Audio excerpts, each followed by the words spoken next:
શિક્ષણ મંત્રી શ્રી કુબેરભાઈ ડિંડોરના અધ્યક્ષતામાં ગળતેશ્વરના વશો ગામ ખાતે સરસ્વતી વિદ્યાલય નવીન શાળા લોકાર્પણ કાર્યક્રમ યોજાયો। શિક્ષણ મંત્રીએ તખ્તી અનાવરણ કરી સરસ્વતી વિદ્યાલયનું લોકાર્પણ કર્યું। વતન પ્રેમી શ્રી રમેશભાઈ પટેલે શિક્ષણ કાર્ય માટે આપ્યું ₹4 કરોડનું દાન। ફક્ત પુસ્તકીય શિક્ષણ સુધી સીમિત ન રહેતા વિદ્યાર્થીઓમાં કેળવણી સિંચન દ્વારા સમૂહ જીવનની ભાવના નિર્માણ કરવાની અપીલ કરતા શિક્ષણ મંત્રી શ્રી કુબેરભાઈ ડિંડોર, આદિજાતિ વિકાસ, પ્રાથમિક, માધ્યમિક અને પ્રૌઢ શિક્ષણ મંત્રી શ્રી કુબેરભાઈ ડિંડોરની અધ્યક્ષતામાં ગળતેશ્વરના વશો ગામ ખાતે સરસ્વતી વિદ્યાલય નવીન શાળા લોકાર્પણ કાર્યક્રમ યોજાયો। શિક્ષણ મંત્રી શ્રી કુબેરભાઈ ડિંડોર વશો ગ્રામવાસીઓને સરસ્વતી વિદ્યાલય નવીન શાળા માટે શુભેચ્છા આપતા જણાવ્યું હતું કે ગુજરાત સરકાર દ્વારા શિક્ષણને પ્રોત્સાહન આપના ભાગરૂપે શરૂ કરાયેલ સર્વ શિક્ષા અભિયાન, નમો સરસ્વતી યોજના, PM શ્રી શાળા, સ્કૂલ ઓફ એક્સલન્સ શાળા, સ્ટુડન્ટ સ્ટાર્ટઅપ ઇનોવેશન પોલિસી અને નવી શિક્ષણ નીતિ સહિતના પ્રયાસો દ્વારા ગુજરાતમાં શિક્ષણ ક્ષેત્રે સકારાત્મક પરિણામો આવ્યા છે। તેમણે ઉમેર્યું હતું કે રાજ્યમાં 22,000 જેટલા શાળાના ઓરડા, 16,000 જેટલી સ્કૂલ ઓફ એક્સલન્સ, 448 જેટલા PM શ્રી શાળાના નિર્માણ સહિતના કામો દ્વારા આજે સેલ્ફ ફાઇનાન્સમાંથી સરકારી શાળામાં અભ્યાસ માટે આવતા બાળકોનું પ્રમાણ વધ્યું છે। શિક્ષણ કાર્ય વિશે વાત કરતા મંત્રીશ્રીએ જણાવ્યું હતું કે પ્રાથમિક સ્તરથી જ ગુજરાતી ભાષાની વ્યાકરણ શુદ્ધિ પર ધ્યાન આપવું પડશે તથા બાળકોને મોબાઈલના વધુ પડતા વપરાશથી દૂર કરવા સૂચન કર્યું હતું। મંત્રીશ્રીએ શિક્ષકોને ફક્ત પુસ્તકીય શિક્ષણ સુધી સીમિત ન રહેતા વિદ્યાર્થીઓમાં કેળવણી સિંચન દ્વારા સમૂહ જીવનની ભાવના નિર્માણ કરવા અનુરોધ કર્યો હતો।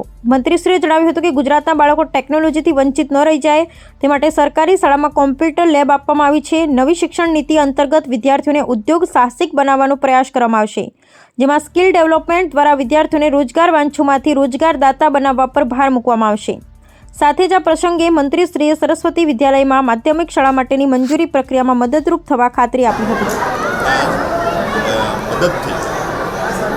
સન્માનીય રમેશભાઈ અને કલાબેન ના નેતૃત્વમાં જે માત્ર રકમ 4 કરોડથી ઉપરની રકમથી નવીનીકરણ નહીં, નવીન મકાન, આ વિદ્યાનું સંકુલ નવું જે બનાવવું, એમાં 30 જેટલા જે રૂમો છે, 15 રૂમો તો AC બનાવડાયા છે, સાથે 18 જેટલા શૌચાલયો છે, 120 પંખા લગાવ્યા છે।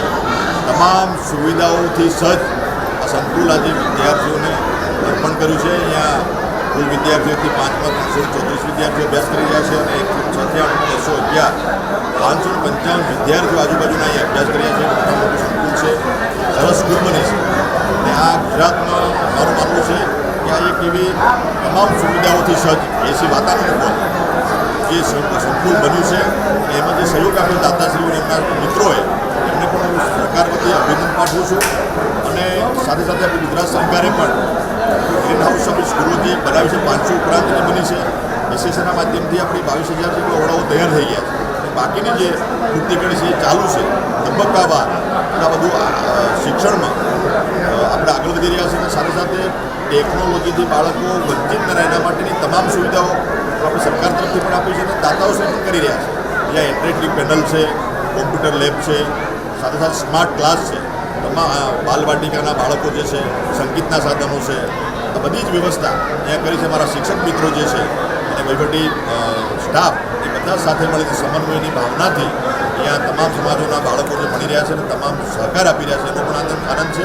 આવનારા સમયમાં જે અહીંયા જે સંકુલ છે નવું બન્યું છે એની આગળ ગ્રીન હાઉસ થાય એના માટેની વ્યવસ્થા આપણે કરીશું। ફોરેસ્ટ વિભાગને મળીને અહીંયા બધી જ વ્યવસ્થા થાય, પ્લાન્ટેશન થાય, બગીચા થાય, અલગ અલગ શાકભાજીની બધું જ કેમ્પસ બનાવીને કમ્પાઉન્ડ વોલ કરી અને પૂરું આગળ કરીશું અને બાળકોને ઘર આંગણે સારામાં સારું શિક્ષણ મળે એના માટેની વ્યવસ્થા થઈ છે અને એમાં જે દાતાઓ જે સહયોગ કર્યો છે એમને ઢેર સારી શુભકામનાઓ।